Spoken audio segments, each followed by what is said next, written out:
Saludos, mi hermano. Bienvenido. Sale pues.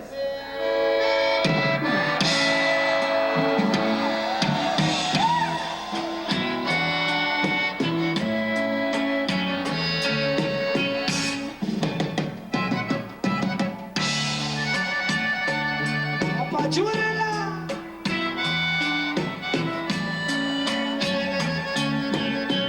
Cuando amanece el primer día del año de 1990, Carlos Salinas de Gortari es hace un año y un mes presidente de México. Al PRI, Partido Revolucionario Institucional que lleva 61 años en el poder, lo dirige Luis Donaldo Colosio. En la Secretaría de Programación y Presupuesto está Ernesto Zedillo, en esos momentos un personaje bastante gris. Y en la Oficina de Coordinación de la Presidencia de la República está el francés José Córdoba Montoya, para algunos el vicepresidente del país. Saludos. No puede estar conmigo.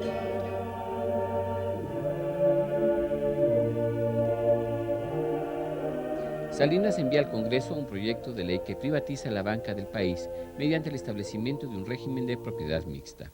Así comienza un proceso que culminaría con la venta de los 18 bancos comerciales que había en México y que eran propiedad del gobierno.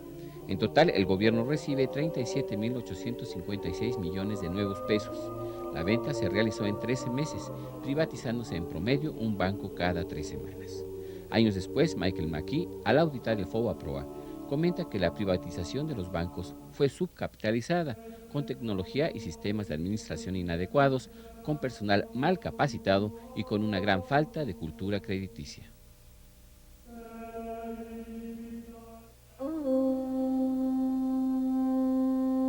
Tras su arribo a México en su segunda visita oficial al país, el Papa Juan Pablo II, mediante un decreto leído, autentifica y confirma la beatitud de Juan Diego.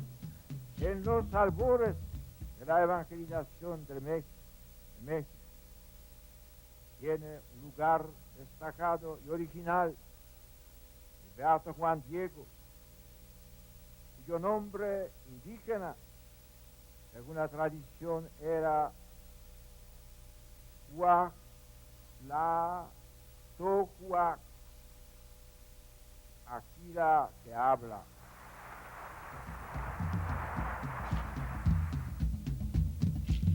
Es una victoria de los católicos mexicanos que desde el siglo XVII le habían pedido a Roma que reconociera al indio mexicano que habló con la Virgen. En aquella memorable ocasión, Plácido Domingo cantó en la Basílica de Guadalupe. Tu bondad y tu misericordia me acompañará a todos los días de mi vida, por años sin término. Durante la década de los 80, las organizaciones no gubernamentales habían crecido y presionaban al gobierno exigiendo nacional e internacionalmente el respeto de los derechos humanos. Días antes de que el presidente Salinas saliera a Estados Unidos para comenzar las pláticas de un posible tratado de comercio, creó al vapor la Comisión Nacional de Derechos Humanos, buscando evidentemente lavar la imagen represora que el gobierno priista se ganó durante todo el siglo. Sin embargo, a través de los años la comisión no pudo zafarse de la tutela presidencial. Así se ve en el movimiento zapatista de 94, donde la comisión fue mediatizadora y solo sirvió de trampolín político a quienes la presidieron.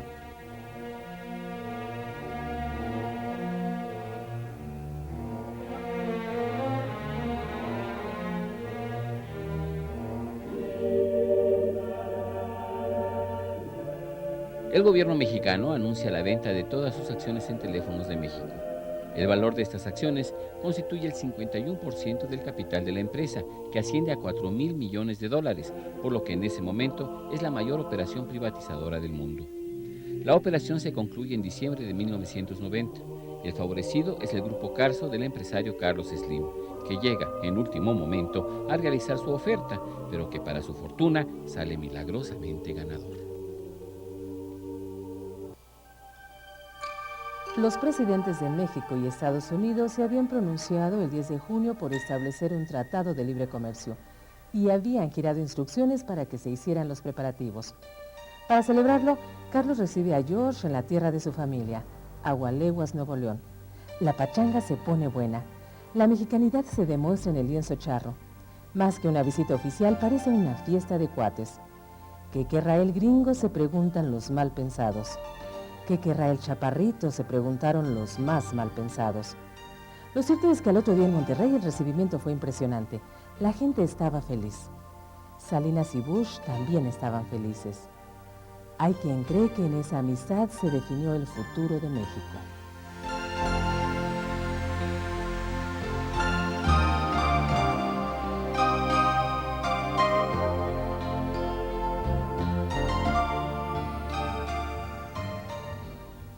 Octavio Paz fue el primer escritor mexicano en ganar el Premio Nobel. Nació en el Distrito Federal en 1914. Hoy recobramos una pincelada de su pensamiento. El lector, los lectores, encarnación del tiempo que pasa y que de pronto tiene cuerpo, ojos y pensamientos. Por fidelidad a ese lector que es el tiempo en persona, escribí muchos artículos y notas sobre la actualidad literaria, artística y política. No me arrepiento. Hay el tiempo de la poesía y el del amor. Hay el tiempo de la pelea y el de la conversación, el del diálogo con las sombras y el tiempo del silencio. Hay que vivir los distintos tiempos y misión del artista. Hay que destilarlos.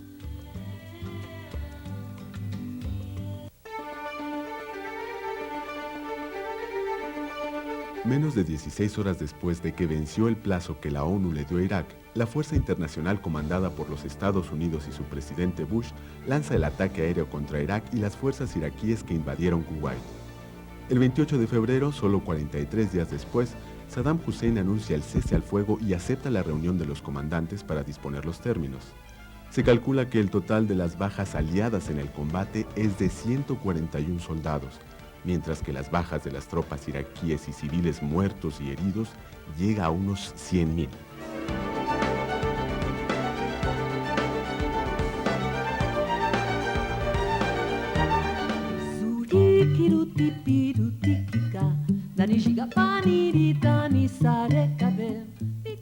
Cuando todo el mundo pensaba que las elecciones del 88 marcaban el declive del prístino partido, sucede que en 91 el tullido y apaleado partido oficial vuelve por sus fueros y recupera muchas posiciones que había perdido. Sin embargo, dos cosas hay que hacer notar. El gobierno de Salinas se ha ensañado contra el PRD. Ha invertido tiempo y dinero para golpearlo y golpearlo, mientras un viejito alegre y retozón comienza a retoñar. Es el Partido de Acción Nacional que con nuevos aires se afianza como la segunda fuerza política del país. Será de día, se hará de noche y poco después volverá a ser de día, dice la profecía de los periódicos matutinos. Efectivamente, es el último eclipse del milenio. Se verá en toda su magnitud desde Baja California Sur, pero en todo el país podrá verse y sentirse, porque un eclipse se siente. Los animales duermen sin que sea su hora, y la luna y el sol hacen lo que tienen que hacer y lo hacen bien.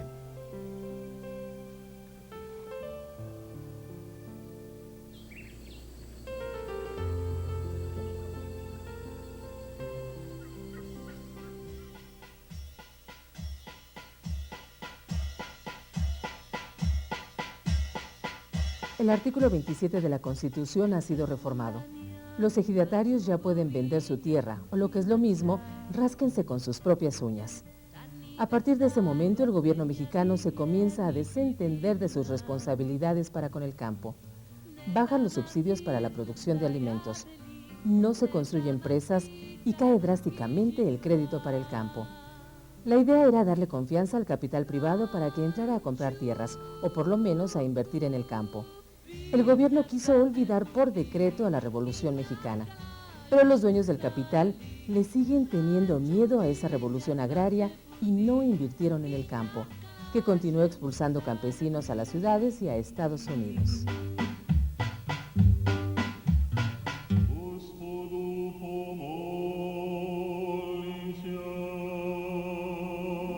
En Yugoslavia estalla la guerra. Por un lado es el efecto de la muerte de Tito, que ya no puede mantener artificialmente la unidad del país. Por otro, el interés de los alemanes de tener un paso franco al mar Mediterráneo, y también hay que tomar en cuenta los complicados reacomodos políticos y económicos que después de la caída del bloque comunista suceden en el mundo. El caso es que primero Eslovenia se separa sin problemas, pero cuando Croacia declara su independencia, quiere territorios que los serbios no están dispuestos a perder. Así comienza una guerra donde muchas veces pelean entre familiares. La verdad es que los yugoslavos son todos racialmente iguales. Sus diferencias son religiosas. Los croatas son católicos y en la Segunda Guerra Mundial aliados de los nazis. Los serbios son cristianos ortodoxos que en las guerras mundiales lucharon con los aliados. Y también hay una importante población mahometana. La guerra en Yugoslavia continuará toda la década, como recordándole a todo el mundo que en cualquier momento puede aparecerse la parca con su guadaña.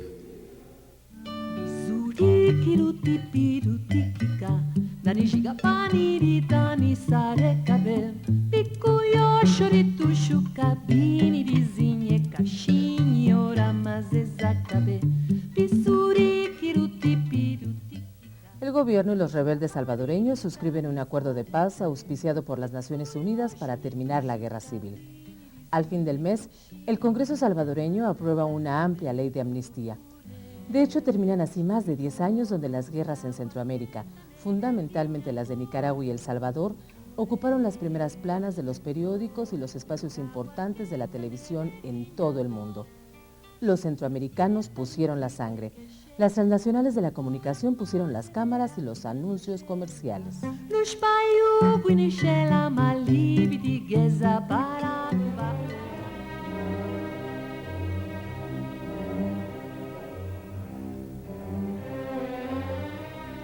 Mueren por lo menos 190 personas y más de 1.400 resultan heridas a consecuencia de una serie de explosiones ocurridas en el alcantarillado de Guadalajara. Las explosiones destruyen un área de 20 manzanas. La tragedia impactó profundamente a todo el país. Inmediatamente renunciaron las autoridades municipales, aunque las sospechas también ensuciaron a Pemex. Se anuncia que el panista Carlos Medina Plasencia será el gobernador interino del estado de Guanajuato y su principal misión consistirá en llamar a elecciones extraordinarias, cosa que ocurría casi 3 años después. Esta historia tiene mucho fondo. Aguirre fue declarado gobernador electo, pero tras varios días de protestas y manifestaciones decidieron que renunciara. Años después, Pedro Codwell, a la sazón máximo dirigente del PRI, reconoció que el presidente Carlos Salinas decidió la concertación y la llegada del panista Carlos Medina al cargo de gobernador interino. Poco después, Vicente Fox anunciaba su retiro de la política. Queda el Tribunal Estatal Electoral, queda el Colegio Electoral.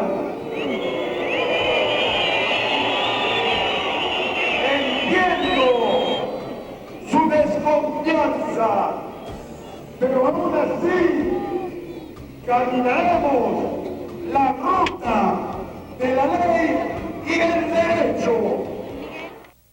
¡A 500 años!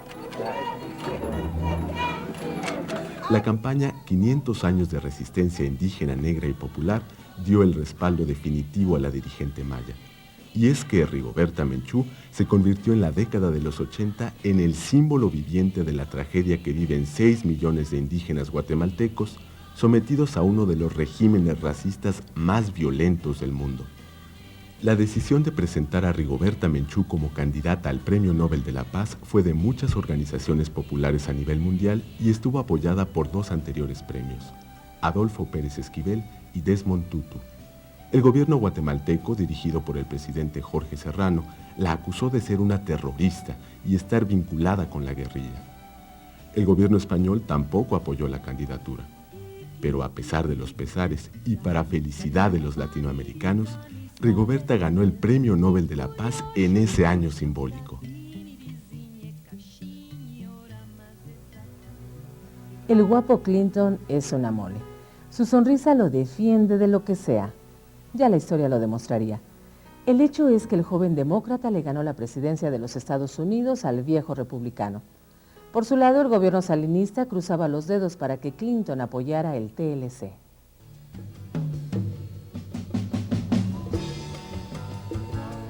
Nace la credencial electoral con fotografía. Toda la gente se apunta. No hay de otra. Se vuelve un documento indispensable y no solo para votar. Es el documento que todo mundo acepta como oficial. Los notarios, los bancos, las dependencias oficiales, etc. No tener credencial de elector es como no tener madre. Sin ella andan los mexicanos a la deriva. Por cierto que la gente empieza a creer que votar va en serio.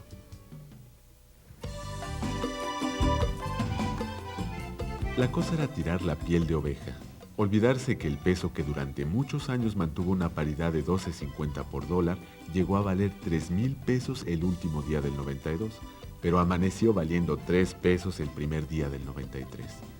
Quitándole 3 ceros al peso se olvidaban las devaluaciones, las corruptelas y las incompetencias de los 3 últimos sexenios. El chiste es que la gente estaba contenta con un peso dignificado y aparentemente fortalecido. Se hablaba de que México entraba al primer mundo, aunque claro, el trabajador que ganaba 300,000 pesos, ahora ganaba 300 y seguían siendo los mendigos $100 del salario mínimo. Las casas de cartón. Ahí está el detalle. Como yo dije, qué casualidad, por un perro que a lo mejor era gato y este lo traía, y ahora de que no y que sí, que a lo mejor ahora ya llegó, pues total, yo creo, ¿no?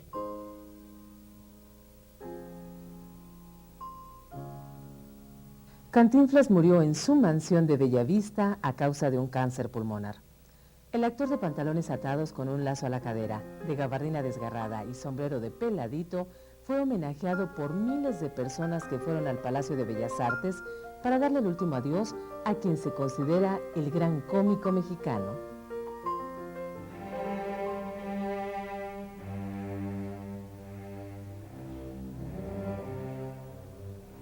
El cardenal Posadas fue al aeropuerto a recibir al nuncio apostólico Jerónimo Prigione.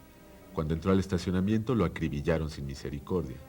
La versión oficial dijo que fueron gente de los hermanos Arellano Félix que controlaban el cártel del Pacífico y que confundieron al cardenal con un narcotraficante, el Chapo Guzmán, a quien realmente querían asesinar. Esta versión fue muy cuestionada por todo el mundo, entre ellos la misma iglesia. A pesar de versiones y contraversiones, la investigación quedó ahí. Este asesinato se convertiría en un funesto presagio.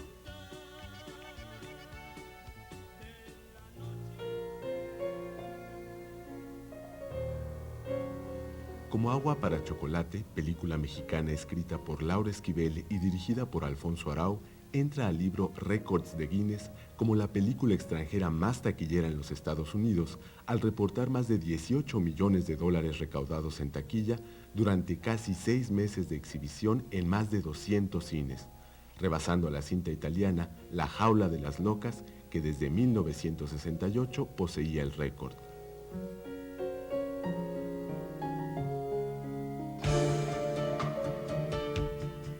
A pesar de su primer tropiezo político cuando no pudo ganar la gubernatura de Guanajuato, a Fox le comenzó a sonreír la suerte cuando la bancada de Acción Nacional, como parte de las negociaciones con Carlos Salinas de Gortari, aprobó la modificación al artículo 82 de la Constitución para permitir que los hijos de extranjeros puedan aspirar a la presidencia de la República, curiosamente, a partir del año 2000.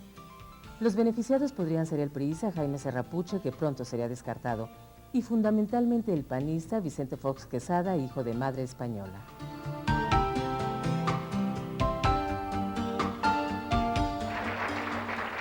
La Cámara de Representantes de los Estados Unidos ratifica el Tratado de Libre Comercio de América del Norte con 234 votos a favor. Compatriotas, con la ratificación el día de hoy del Tratado de Libre Comercio de América del Norte por la Cámara de Representantes de los Estados Unidos, se da un paso más hacia la creación entre países soberanos del mercado de libre intercambio más grande del mundo. En esta fecha histórica, para bien o para mal, se concreta el TLC. México entra a pelear en una arena donde sus contrincantes son más fuertes. Pronto pagará las consecuencias.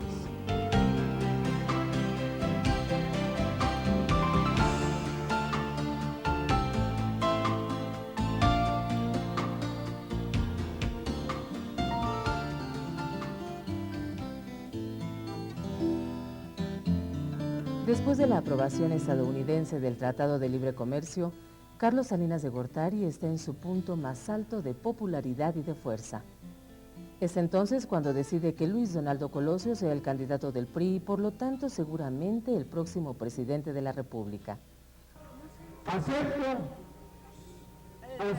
con el entusiasmo de un hombre de partido el apoyo que ustedes el día de hoy me brindan.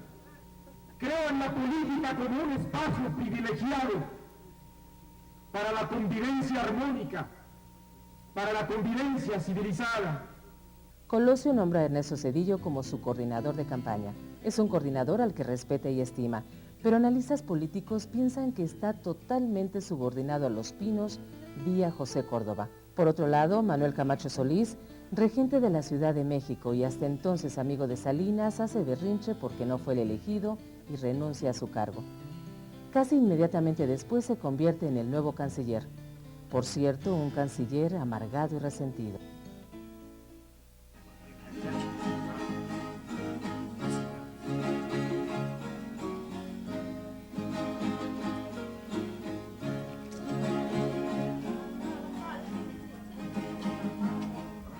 A las 12 de la noche, los indios de Chiapas se cubren la cara con paliacates y pasamontañas y se van a la guerra contra el gobierno que no los deja salir de su miseria. Solo unos pocos tienen rifles de a de veras. La mayoría son escuadrones que, armados con rifles de madera, se lanzan a pelear contra el Ejército Profesional de México.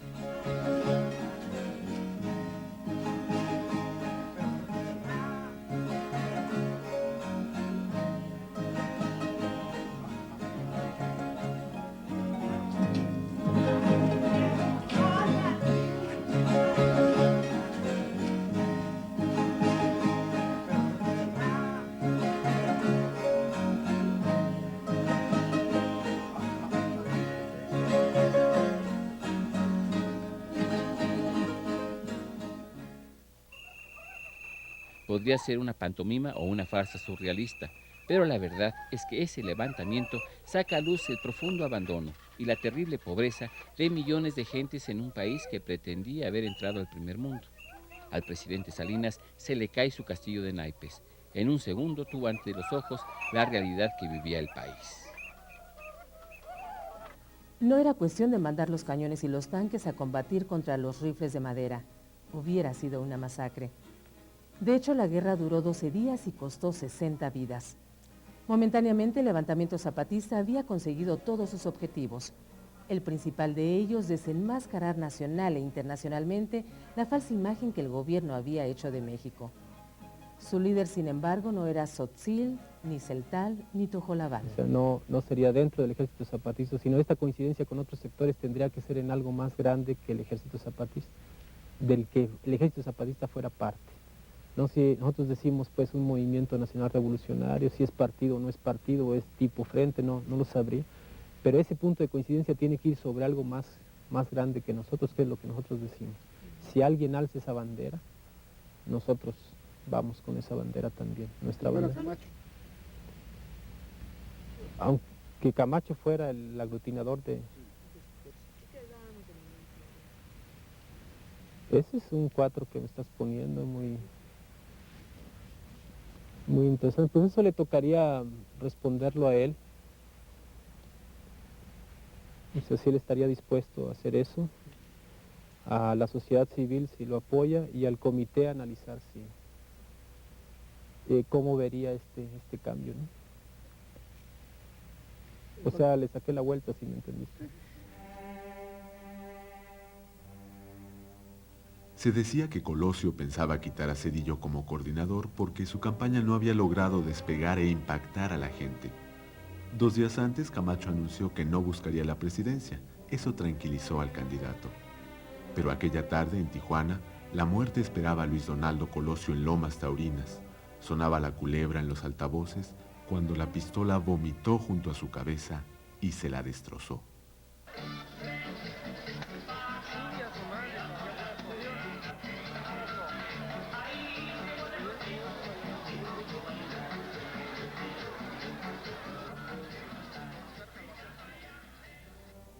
Como a las 7 de la noche, fue declarado oficialmente muerto. Mario Aburto fue detenido, juzgado y sentenciado como el único responsable. La investigación solo satisfizo a la autoridad. La inmensa mayoría de los mexicanos se continúa preguntando quién pagó porque mataran a Luis Donaldo Colosio. México quedó herido.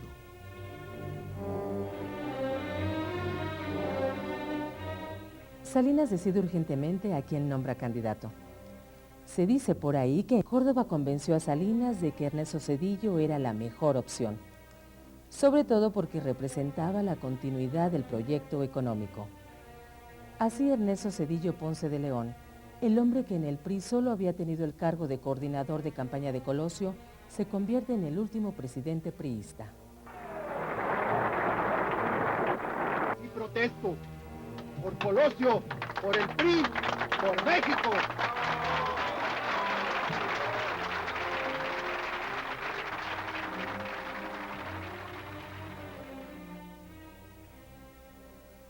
El panista Diego Fernández de Ceballos dio un salto espectacular en su campaña presidencial al apabullar a sus dos principales adversarios, Ernesto Zedillo y Cuauhtémoc Cárdenas, en el primer debate transmitido por la televisión entre candidatos a la presidencia de la República. Pero en lugar de aprovechar ese impulso, se replegó hasta casi desaparecer de la escena pública. En Estados Unidos se celebra el Campeonato Mundial de Fútbol. México pasa a la segunda ronda. En el juego contra Bulgaria, la selección nacional va empatada a 1. El entrenador Miguel Mejía Barón se pasma e inexplicablemente no hace cambios, teniendo en la banca al 5 veces Pichichi Hugo Sánchez. Finalmente el partido se empata y en los penaltis México queda para variar de nuevo eliminado.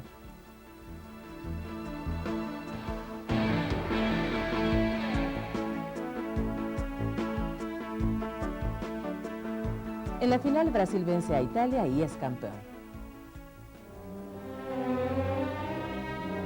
El secretario general del PRI, Francisco Ruiz Massieu, es asesinado después de asistir a una reunión con diputados electos por su partido.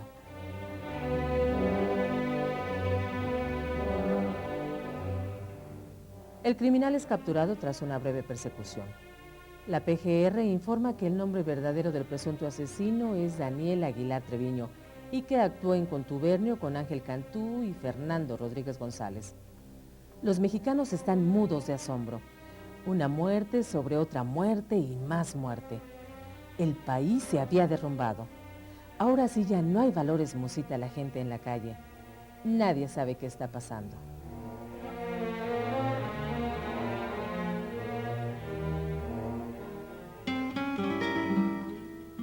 El 1 de diciembre, Ernesto Zedillo recibe de Carlos Salinas la banda presidencial y apenas unos días después cae sobre México la crisis económica más seria desde la de 1929.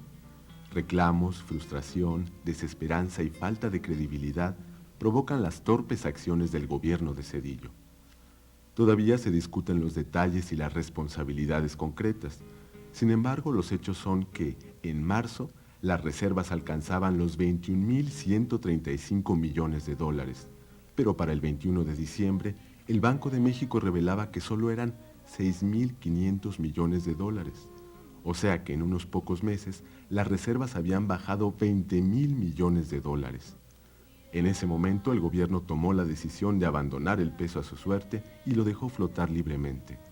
Como resultado, pánico generalizado, más salida de capitales, una dramática devaluación, la renuncia de Serrapuche como secretario de Hacienda y la economía del país en ruinas. Miles de empresas chicas y medianas al borde de la quiebra, millones de ahorradores con créditos impagables, los bancos en el pánico y el gobierno sin saber qué hacer.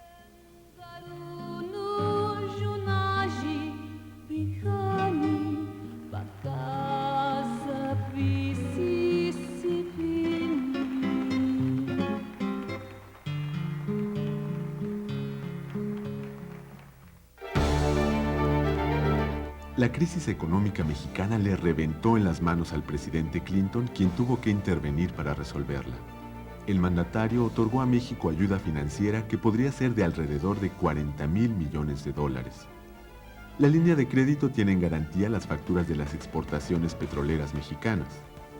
Fuentes de alto nivel explican que no se hipoteca el petróleo, más bien es una especie de operación de factoraje donde, si México no usa el crédito o si paga a tiempo, Estados Unidos le devuelve las facturas petroleras.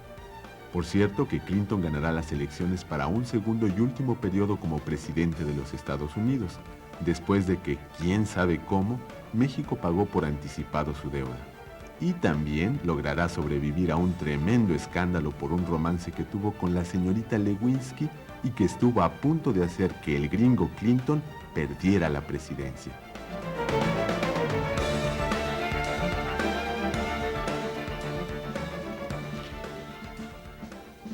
Por primera vez en la historia de México, la policía detiene al hermano de un expresidente y lo mete a la cárcel. La acusación contra Raúl Salinas de Gortari es que mandó matar a su ex cuñado Ruiz Massieu. Después aparecerán otras como lavado de dinero, falsificación de documentos, venta de leche contaminada y enriquecimiento inexplicable. En el caso de Raúl, los juicios se alargarán, las sentencias se apelarán, pero el hermano incómodo permanecerá en el penal de máxima seguridad de Almoloya de Juárez los 6 años del periodo sedillista. Se impone a Raúl Salinas de Gortari la pena de 50 años de prisión por las razones expuestas en el considerando 10º de esta sentencia.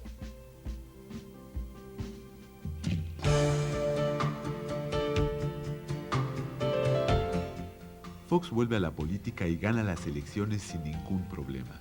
Está listo para combatir por la presidencia, limpia su armadura y afila la espada.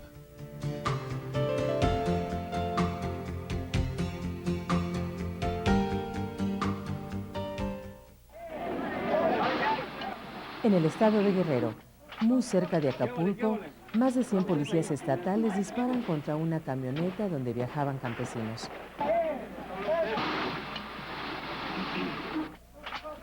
¿Qué vale? ¿Qué vale? Ustedes ahí.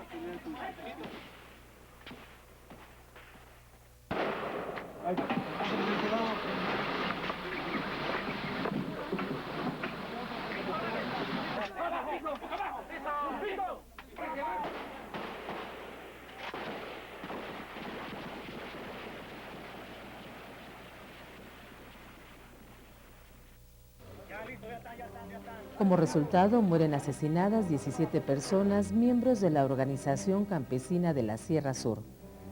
Con el encarcelamiento de 13 policías, 12 funcionarios y la renuncia del gobernador Rubén Figueroa, por cierto amigo del presidente Zedillo, se dio por concluida la investigación, pero no la represión en la Sierra de Atoyac y de Coyuca de Benítez, donde murieron asesinados otros 42 campesinos durante el sexenio.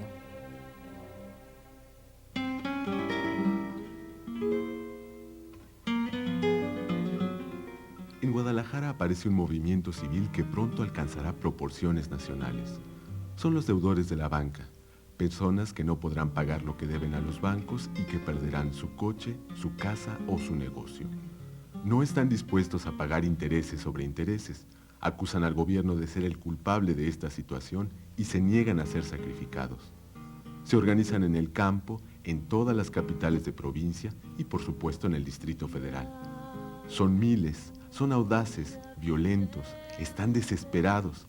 Son los representantes de lo que después se llamará la cultura del no pago y que sumirá en una profunda crisis a la confianza bancaria. De hecho, en México casi desaparecerán los créditos. En síntesis, es un movimiento que no pertenece a ningún partido, es una revuelta civil de clase media que casi se extinguirá años después cuando logre su objetivo, no pagar por las estupideces de otros.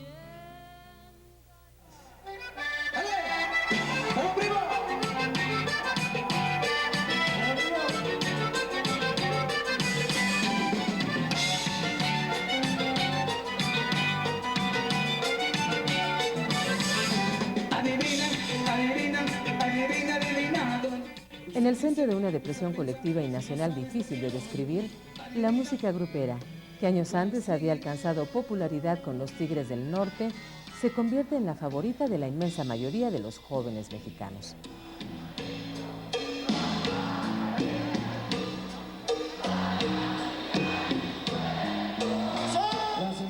Es una música que más bien parece grito de desesperados y lamento de pobres. Música solamente mexicana que se olvida del rock, del punk y del rap. Sus letras a veces recogen la estructura del corrido y la mezclan con la cadencia del bolero, que mezclan amor, narcotráfico, política y filosofía.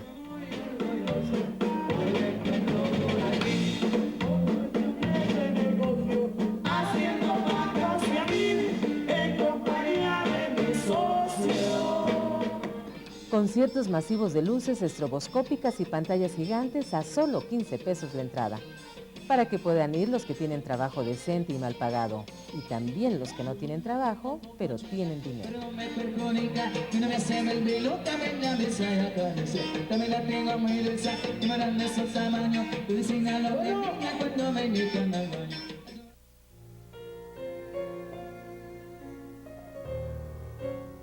Es aprendido en Tepoztlán el exguerrillero argentino Enrique Gorrearán.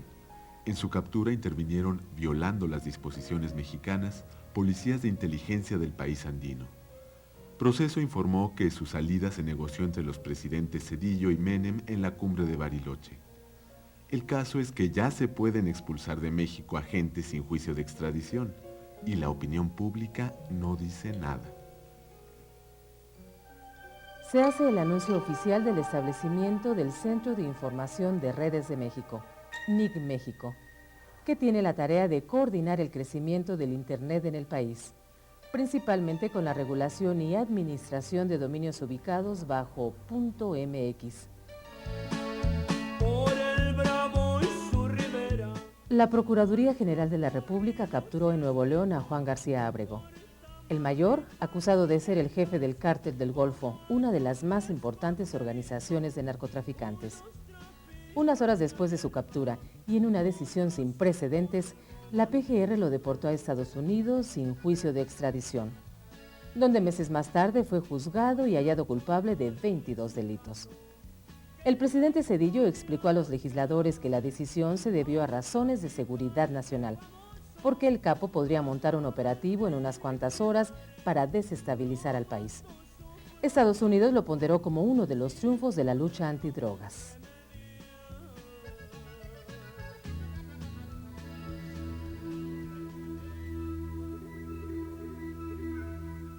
Un nuevo grupo subversivo, el Ejército Popular Revolucionario, EPR por sus siglas, aparece en el vado de Aguas Blancas, Guerrero, al conmemorarse el primer aniversario de la matanza de 17 campesinos.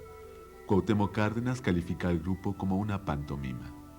A lo largo del año, el EPR realizó 15 agresiones contra el ejército, la armada y corporaciones policíacas, con un saldo de 37 muertos.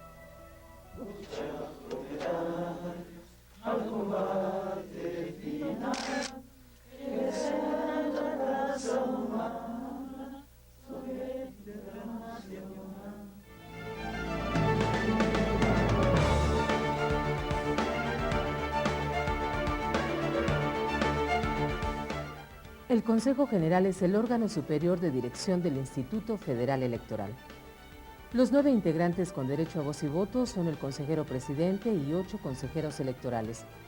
Todos ellos son elegidos para un periodo de 7 años. Por primera vez las elecciones las manejarán los ciudadanos con presupuesto del gobierno, pero sin intervención del secretario de Gobernación ni del presidente de la República.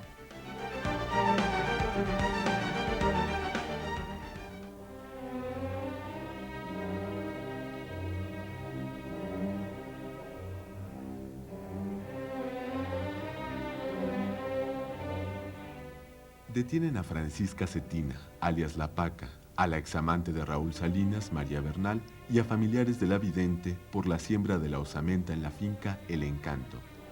Las autoridades capitalinas aseguran que los restos óseos pertenecen a Francisco Rodríguez, consuegro de La Paca. Se cae la farsa que montó el subprocurador Chapa Besanilla, en donde pretendió que la calavera era de Muñoz Rocha, el diputado desaparecido y al que se le achaca la organización del asesinato de Massieu. El caso es que días después, Chapa Besanilla renuncia y, perseguido por la policía, huye a España, donde lo detienen y extraditan para que en México lo suelten casi inmediatamente. Cosas del surrealismo. Yo no puedo hablar con ustedes para nada, por favor, con mi abogado Sayarena. Sí, no, si nos puede comentar acerca de su estado de ánimo. No le puedo comentar. Detienen al general Jesús Gutiérrez Rebollo, titular del Instituto Nacional para el Combate a las Drogas, acusándolo de proteger al líder del cártel de Juárez, Amado Carrillo. Esta detención causa gran revuelo en México y en el mundo. Mella el prestigio del ejército y da testimonio de la impresionante fuerza que el narcotráfico tiene para corromper y entrar a los más altos niveles del poder.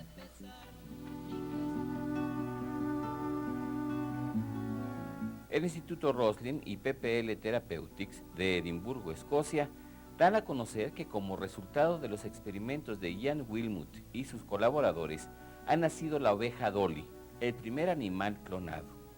Esto quiere decir que para dar vida ya no es necesaria la pareja. La noticia asombra y asusta. El futuro de este avance científico es inimaginable. ¡Últimas noticias! ¡La extra! ¡Falleció el líder de la CTM! ¡Falleció Fidel Velázquez, la extra! Don Fidel Velázquez tenía 97 años cuando murió, 76 años de líder sindical, 53 al frente de la Confederación de Trabajadores Mexicanos. Fue 3 veces senador y trató con 15 presidentes de la República. Fue temido, pero no muy querido. Se fue a tiempo para no ver cómo su querido PRI perdía el poder.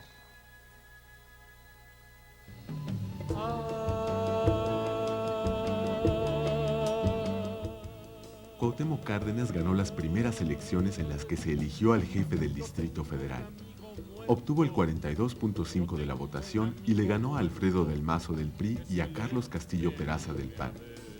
El triunfo del PRD fue el más alto peldaño al que llegaría el Partido de la Revolución Democrática en la década. Sin embargo, Cárdenas y su partido se habían sacado al león en la rifa. El Distrito Federal era, por decirlo menos, un caos. Los problemas de seguridad, de servicios y el hecho de ser la capital de la República y por lo tanto el centro de las inconformidades de todo el país, lo hacía un problema político desgastante, imposible de resolver en los 2 años que faltaban para las campañas presidenciales.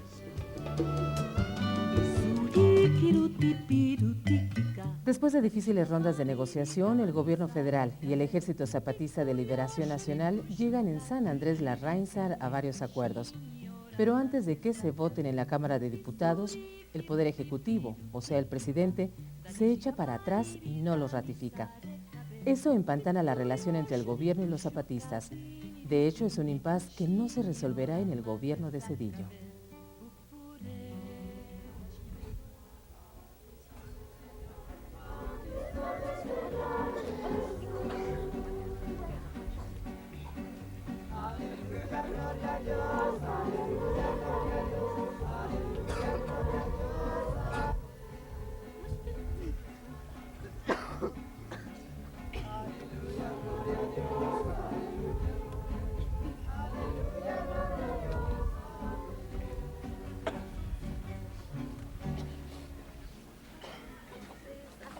En Chiapas, un grupo paramilitar asesina sin piedad a 45 indígenas tzotziles que oraban en una ermita.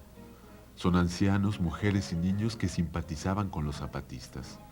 En septiembre de 98 condenan a 35 años de prisión a Jacinto Arias Cruz, exalcalde de Chenaló, y a 25 indígenas más acusados de la masacre. Hay quien no está seguro que sean los culpables los que están en la cárcel. De cualquier forma, el terror ya camina por las montañas de Chiapas.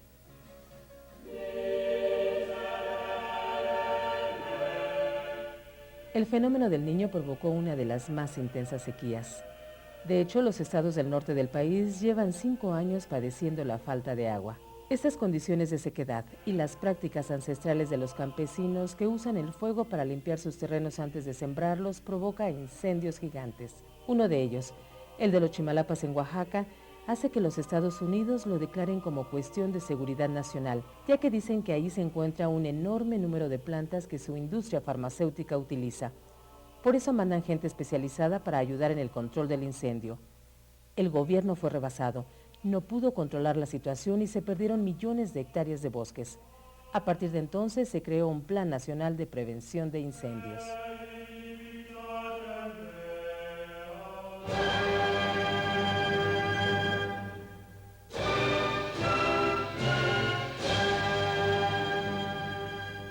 En el Mundial de Fútbol que se juega en Francia, México, entrenado por Lapuente, no juega mal, le echa muchas ganas, sobre todo a los segundos tiempos. De hecho, pasa a la segunda ronda, pero de nuevo somos eliminados por Alemania.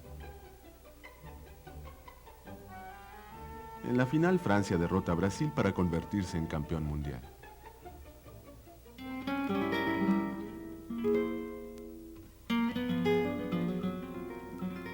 ¿Quién sabe por qué los diputados del PRI y del PAN escogieron el Día de la Virgen de Guadalupe para aprobar el FOBAPROA, que después sería el IPAP y que es el costosísimo rescate bancario?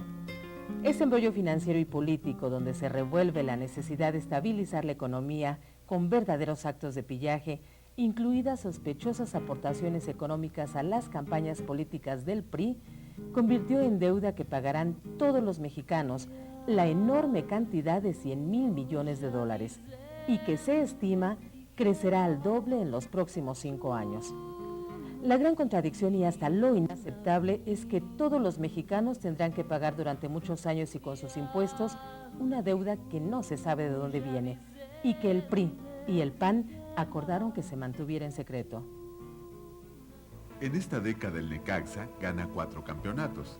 El último lo consigue contra el Celaya. Con este equipo, al que por cierto le va Cedillo, se simboliza la dependencia que el fútbol profesional tiene de la televisión, pues aunque es un equipo ganador que juega bien sin ser espectacular, la gente no va a los estadios a verlos jugar. Así, el Necaxa ganó campeonatos, pero no pudo ganar el corazón de la gente. Aunque es verdad que muchos niños, sin dinero todavía para pagar un boleto, se enamoraron en la televisión de los colores rojo y blanco.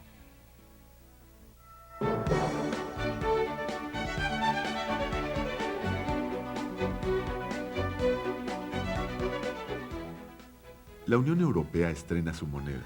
En la primera etapa del nuevo sistema monetario único de Europa participan Alemania, Bélgica, España, Finlandia, Francia, Holanda, Italia, Irlanda, Luxemburgo y Portugal. Los europeos pretenden recuperar su hegemonía mundial. El euro es el símbolo de su fuerza y de su unidad. Nace a la par del dólar y después baja un poquito, pero ahí la lleva.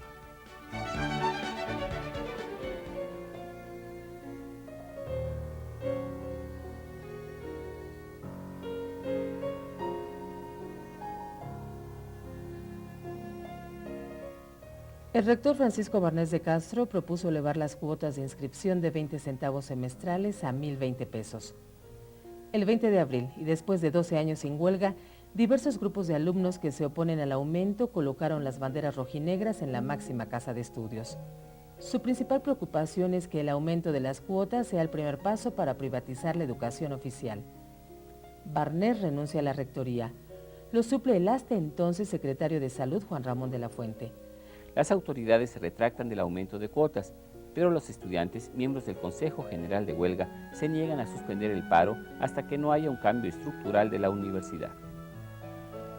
Después de 10 meses de huelga, un domingo de madrugada, la Policía Federal entra a la universidad, desaloja a los estudiantes y pone presos a 400 estudiantes, entre ellos a los dirigentes del movimiento. La universidad se abre. Los 270,000 universitarios vuelven a tomar clases. Los detenidos salen poco a poco de la cárcel hasta que 4 meses después todos están liberados. El movimiento se diluye y los estudiantes y académicos esperan un congreso universitario democrático en donde la universidad se renueve. Murió el gran poeta chiapaneco Jaime Sabines. Se fue el hombre, pero no las palabras con las que nos enseñó a conocer México. La señal del mito. Mi madre me contó que yo lloré en su vientre. A ella le dijeron, tendrá suerte. Alguien me habló todos los días de mi vida al oído despacio, lentamente. Me dijo, vive, vive, vive. Era la muerte.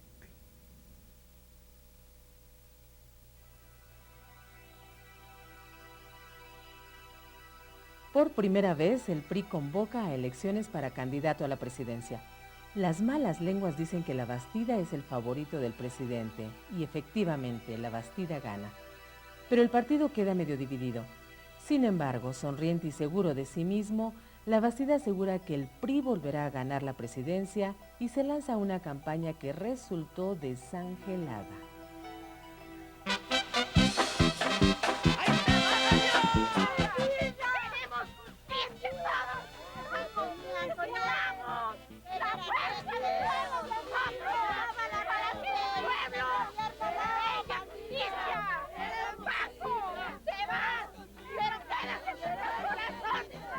La clase media de todo el país, pero sobre todo la de la Ciudad de México, está consternada. Mataron a Paquito Stanley, el conductor que aparecía por la mañana en TV Azteca, aunque en realidad se había formado en Televisa. La cosa se vuelve trágica. Desde la televisora de la Jusco le echan la culpa al mal gobierno de Cárdenas y a su PRD. ¿Por qué hay impunidad? ¿Por qué la toleramos? Si las autoridades no pueden, que renuncien. Si sí pueden, que cumplan, pero que ya no hablen. El periódico Reforma publica que funcionarios de la DEA, Agencia Estadounidense contra las Drogas, y de la Policía Judicial Mexicana coinciden en que la muerte de Stanley tiene el sello de una típica venganza de narcotraficantes. De hecho, hay investigaciones norteamericanas en las que Paco Stanley aparece vinculado con el capo Amado Carrillo y con el general Gutiérrez Rebollo. Poco tiempo después, Samuel del Villar, procurador del gobierno capitalino, detiene a los presuntos responsables. El juicio se alarga y se complica al grado de convertirse en una pelea entre Televisión Azteca y el procurador Samuel del Villar.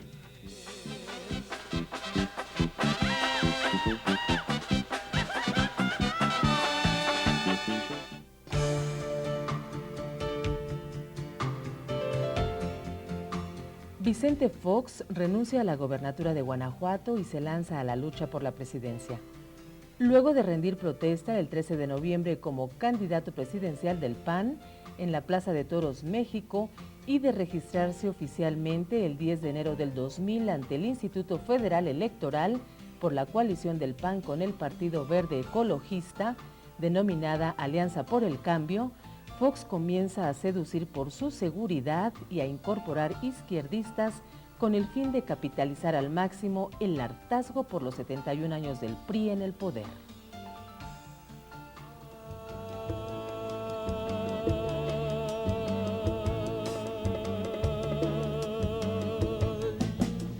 Tras 21 meses como jefe del gobierno del Distrito Federal, Cuauhtémoc Cárdenas renuncia. Cárdenas busca por tercera vez la presidencia de la República. Se une con otros partidos pequeños de centro izquierda y forma la llamada Alianza por México. Su campaña es igual que la de 88 y 94. No se moderniza. Quiero terminar, compañeras y compañeros, invitándolos para que el próximo sábado 28 de junio, a las 12 del día, podamos estar todos juntos en el Zócalo para cerrar campaña en el Distrito Federal.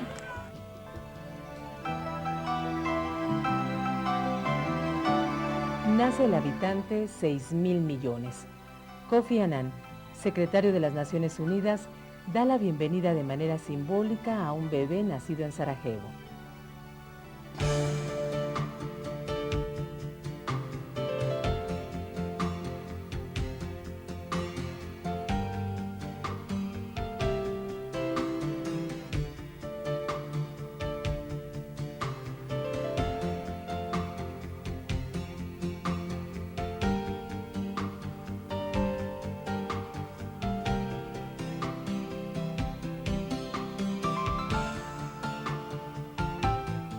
Ante la sorpresa de algunos y la alegría de muchos, Vicente Fox gana las elecciones con el 42.5% de los votos.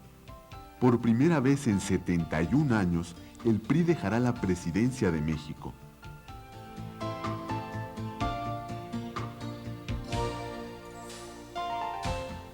En las cámaras, la oposición ganó la mayoría, por lo tanto habrá contrapesos en el poder.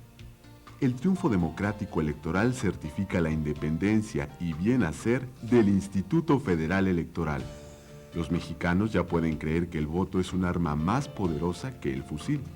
Protesto guardar y hacer guardar la Constitución política de los Estados Unidos mexicanos y las leyes que de ella emanen, y desempeñar leal y patrióticamente el cargo de presidente de la República que el pueblo me ha conferido, mirando en todo por el bien y la prosperidad de la Unión, por los pobres y marginados de este país, y si así no lo hiciere, que la nación me lo demande.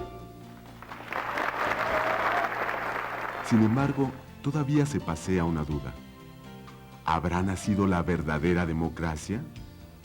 ¿La democracia cotidiana donde todo mundo es importante?